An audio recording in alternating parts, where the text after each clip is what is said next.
Serial उड़ने की आशा में एक नया मोड़ आ चुका है। रोशनी का बहुत बड़ा अतीत सामने आने वाला है।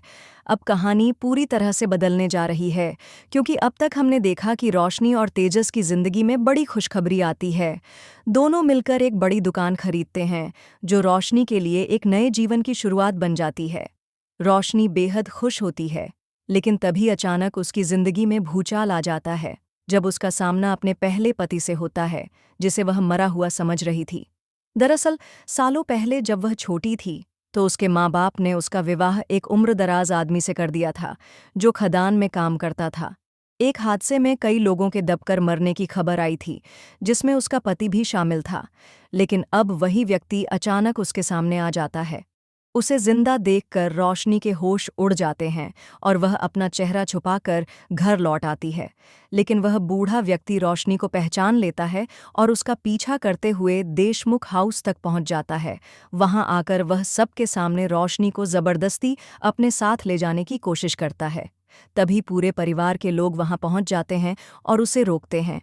रेणुका गुस्से में कहती है, तुम्हारी हिम्मत कैसे हुई मेरी बहू को हाथ लगाने की? यह सुनकर वह आदमी हैरान रह जाता है और कहता है, यह मेरी पत्नी है। बचपन में हमारी शादी हो चुकी है। मैं इसे लेने आया हूं। यह सुनकर देशमुख परिवार के सभी लोग स्तब्ध रह जाते हैं। लेकिन रोशनी तुरंत कहती है, यह आदमी झूठा है और भोली भाली लड़कियों को फंसाने का काम करता है। ये पहले भी ऐसा कर चुका है और इस बार मैं इसके जाल में नहीं फंसने वाली।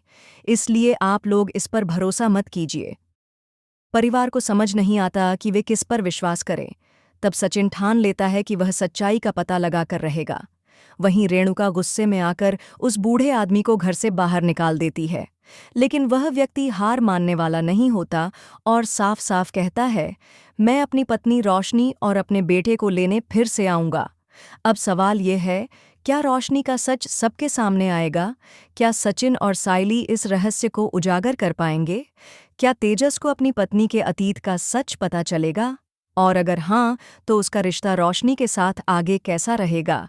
यह जानने के लिए जुड़े रहिए हमारे साथ। अगर आपको यह कहानी पसंद आई हो, तो चैनल को सब्सक्राइब करना न भूलें।